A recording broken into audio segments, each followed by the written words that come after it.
This Valentine's Day, I wanted to gift my husband something we could indulge in together. You see, my husband and I have a fine taste in leisure and we like to dress the part. So I decided to make us something very special. A pair of beautiful dressing gowns for staying at home, receiving no one and doing absolutely nothing in style. For lingering, lounging and dramatic exits to grab more snacks.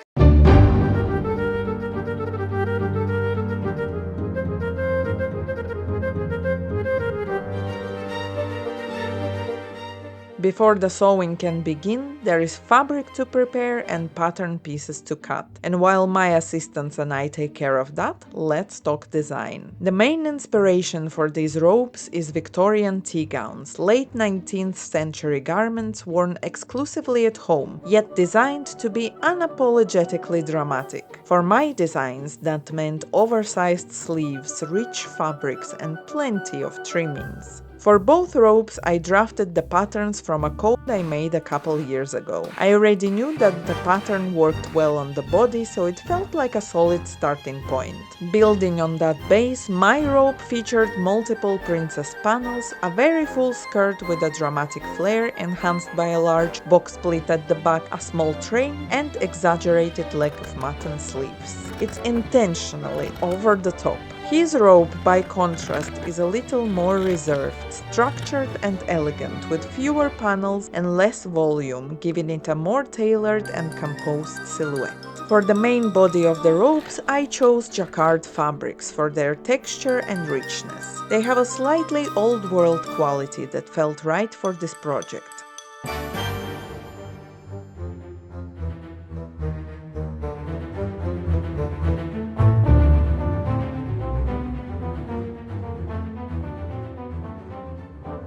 By the time all the prep work was complete, it was a new day, grey and rainy, the kind of perfectly gloomy weather that invites you to stay in, make the room warm and cozy, and lose yourself in the work. It was finally time to start sewing.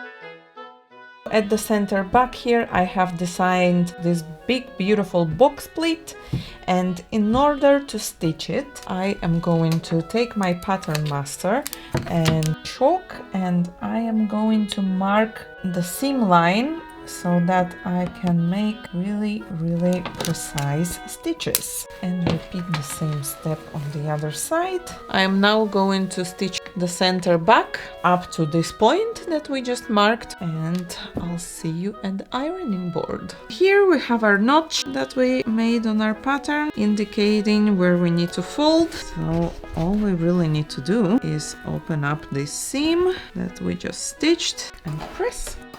Also be a good idea to get rid of that ironing line right now.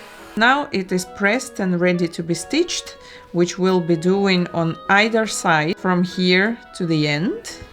And from here to the end, all the seams will align perfectly. That is why this point is extremely important. But before I go do that, I'm gonna just quickly press that back seam that we just did. I like to use this humongous tailor's ham because we have a curve in the seam of the back, and when I'm pressing it, I don't really want to lose it. This is just a little pine board. It helps with pressing seams flat because it absorbs extra heat and extra moisture. That definitely helped flatten this seam a little bit better. I know it is a little bit hard to see because the pattern is very busy, but now we have beautiful L. And now we're going to repeat this on the other side, and our seams should meet in the middle. I'm placing the needle exactly at the end of that seam there.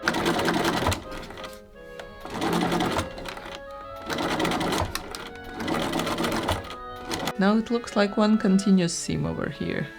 See how much volume and interest this gives? It's going to give quite a bit of enhancement to the backside, which is very Victorian if you ask me. So now I'm going to go around and attach all of the panels of this robe together. There is 13 panels total, so lots of pretty princess seams and lots of fabric. So it's going to be a lot of long vertical stitches. Let's get on with it.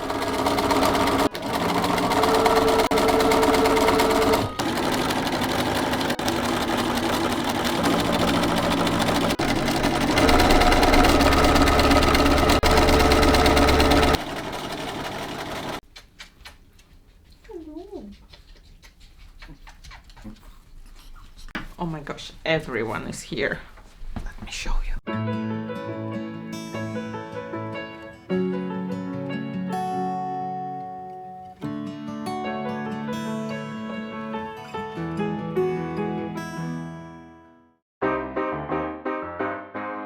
Here I have a tiny little bust dart. I align the notches.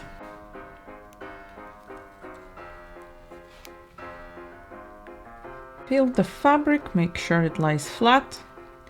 I always start sewing my dart from the outside and I never backstitch the point. So here I just exit, I leave the thread quite long and then I just tie a few knots and I cut off the excess thread, but I leave a little bit behind. We got our little dart. I like to use the most voluptuous side of my tailor's ham and I place my fabric sort of slightly to the side in order to really shape that bust area. What we want to iron out is that little sharp point that forms when you stitch a dart. This dart is fairly small, so it should be quite easy. I like to iron my dart down. If you're a bit busty like I am, I think even a little dart does quite a lot.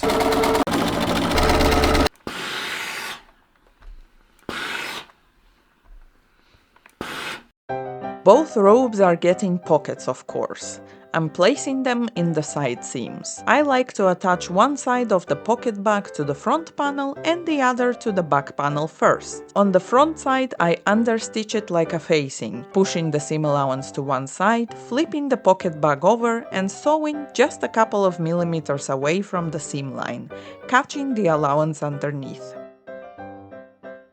After pressing, this creates a beautifully clean finish. The back pocket panel, on the other hand, is simply pressed open without any additional stitching. Then I sew the front and back panels together, including the pocket bags, stopping with the needle down, pivoting at a perfect 90-degree angle where the pocket meets the garment, and continuing on.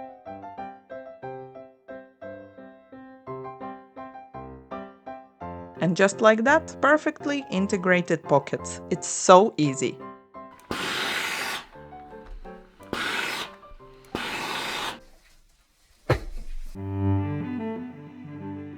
It wouldn't be a Victorian tea gown inspired garment without trimmings. I decided to create a V-shaped accent on the backs of both robes, using different kinds of gimp braid, and I also ran it along each seam of each garment. Aside from being purely decorative, it actually serves a practical purpose. This way, I didn't have to spend hours and a small fortune in extra fabric trying to pattern match, which would have been incredibly difficult in this case. So, trim it was. And oh, did I trim! Meters upon meters of gimp braid stitched on with a simple zigzag.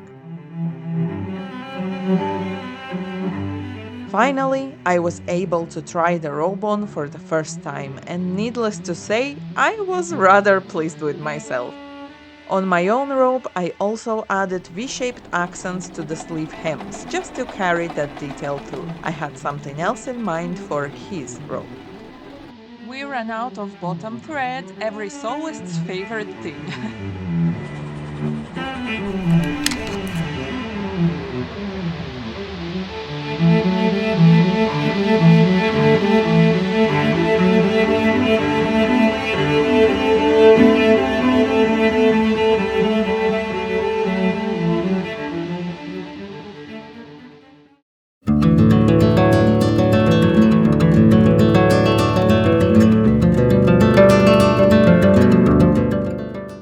sewn up the sleeves and with the help of my ever-patient assistant pressed the seams open and carefully folded and pressed the hems. These are leg of mutton sleeves with dramatic volume at the shoulder created by gathers. In my case, lots of them. I like to run 2 parallel gathering stitches on either side of the seam line. Then I gently pull both threads from the same side at the same time, easing the fabric into perfect gathers. Once I'm happy with the distribution, I pin and stitch the sleeve into the armhole. This method gives beautifully controlled fullness.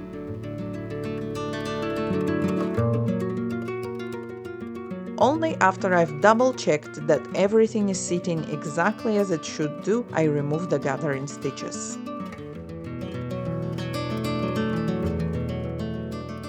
For my husband's row, I'm adding contrasting roll-up cuffs, a classic feature of a gentleman's smoking jacket. I'm cutting into a pair of thrifted silk velvet trousers that I bought and never wore. To give the cuffs a little more structure, I've bonded a layer of cotton to the velvet using temporary quilting glue. Then I fold the cuffs in half and trim away the excess at the sides, so they fit the sleeve perfectly. All that's left is to attach the cuffs, sew up the sleeve seams and press, and the seams lined up perfectly. But before everything can come together, we need to make the lining. It's the same process all over again, pressing and cutting the fabric, pinning and sewing the panels, and carefully pressing each seam.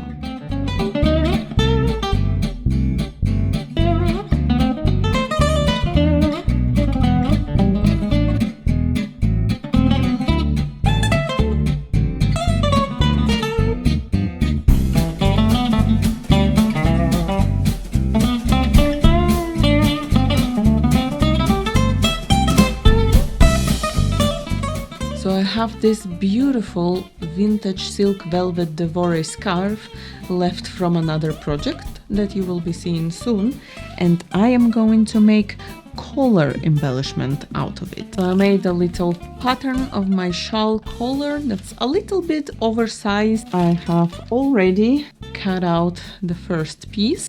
I am going to take the same spot where it came from. I have marked the collar fold line on the facing piece, and now I'm aligning the velvet embellishment with the edge.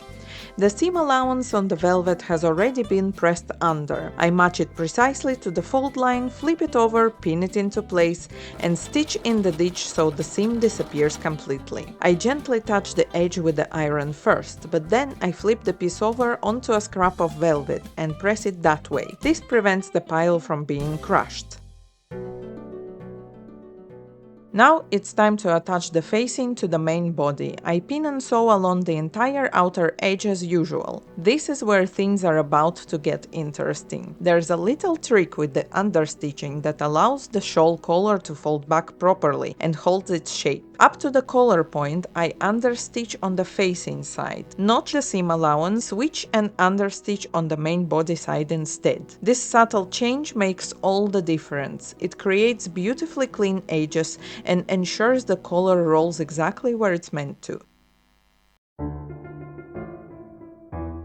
We are now in the final stages. I am attaching the lining to the facing. We made the facing the entire front center panel. So I am now finishing up putting together the lining the same way that we have constructed the main body, except that it is already kind of attached to the main body. This way it was easier to attach our collar and do all of the understitching, overstitching, things like that without all of the lining getting in the way.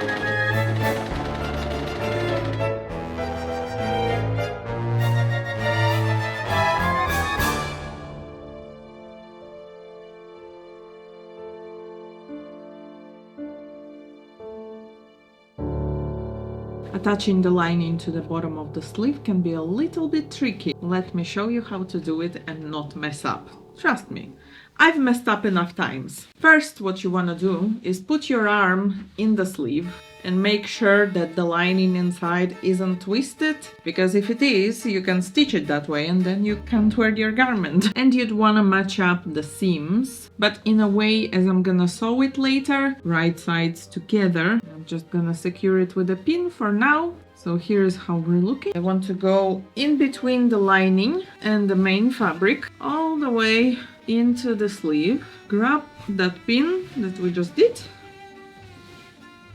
and that's what we're getting. Of course, you can just pull those two things apart and put it together. I personally messed up way too many times where I accidentally stitched the lining or the sleeve twisted. It's just annoying to redo. So this is a foolproof method to make sure that you are attaching the correct pieces to the correct places. To finish this off, I am using the bag lining technique. I am just going to pin the entire hem together, but I am going to leave a small gap so that I can flip the garment round and then just close it by hand.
It wasn't about practicality, it was about ritual, about turning ordinary evenings into something intentional. A Valentine's gift for us, for staying in and enjoying each other's company, for dressing beautifully, because if you're going to haunt the house forever, you might as well do it in a really good robe.